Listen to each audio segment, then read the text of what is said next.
शख्स था, नाम था नसूह। उसकी शक्ल और सूरत निहायत कोमल और लतीफ थी, जैसे औरतों का हुस्न। आवाज में नरमी, बदन में नजाकत और चेहरा बिल्कुल साफ, न दाढ़ी न मूंछ। इसी नाजुक हियत का सहारा लेकर वह हमाम में औरतों की मालिश करता। यह उसकी रोजी भी थी और उसकी बातिनी ख्वाहिश की तस्कीन भी। बार बार उसका जमीर उसे झंझोड़ता, बार बार उसने तौबा की, मगर हर मर्तबा वह अपनी तौबा तोड़ देता। फिर एक दिन ऐसा हुआ जिसने उसकी पूरी जिंदगी का रुख बदल दिया। बादशाह की बेटी हमाम में आई। गस्ल और मालिश के बाद उसका कीमती हीरा कहीं खो गया। शहजादी ने सख्त हुक्म दिया कि सबकी तलाशी ली जाए। नसूह के होश उड़ गए। शर्मिंदगी और रुसवाई उसके साए की तरह पीछे खड़ी थी। वह कांपते हुए एक कोने में छुप गया और टूटे दिल के साथ अल्लाह को पुकार उठा, ऐ मेरे मालिक, अगर आज तूने मेरी इज्जत रख ली तो मैं वादा करता हूँ कि इस पल के बाद कभी गुनाह के करीब भी नहीं जाऊंगा।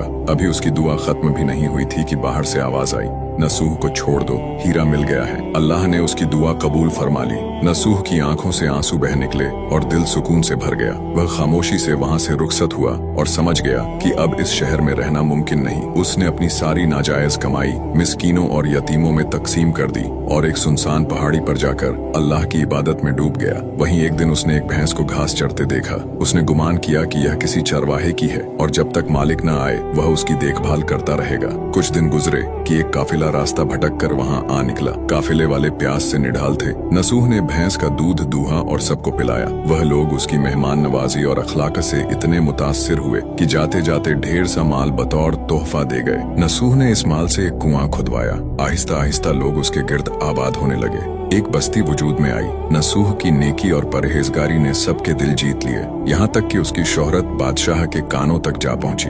बादशाह उससे मिलने को बेकरार हुआ, मगर नसूह ने इनकार कर दिया। ये बेनियाजी बादशाह की तड़प और बढ़ा गई। आखिरकार वह खुद चलकर आया, मगर जैसे ही उसने बस्ती में कदम रखा उसकी रूह कब्ज कर ली गई। रियाया ने नसूह को तख्त पर बिठाया। उसने अदल और इंसाफ का निजाम कायम किया और उसी शहजादी से निकाह किया जिसके गौहर की बदौलत उसे हिदायत मिली थी। फिर एक दिन एक शख्स दरबार में आया और कहा, मेरी भैंस गुम हो गई है। नसूह मुस्कुराया और जवाब दिया, तेरी भैंस मेरे पास है और दरअसल आज जो कुछ मेरे पास है सब उसी की बरकत से है। वह शख्स कहने लगा, ऐ नसूह, जान लो कि न मैं इंसान हूँ और न वह जानवर भैंस थी। हम दोनों फरिश्ते थे जो तुम्हें आजमाने आए थे। ये सब तुम्हारी खालिस तौबा का सिला है। यह कहकर वह दोनों फरिश्ते गायब हो गए। तभी से सच्चे दिल से की जाने वाली तौबा को तौबा ए नसूह कहा जाता है।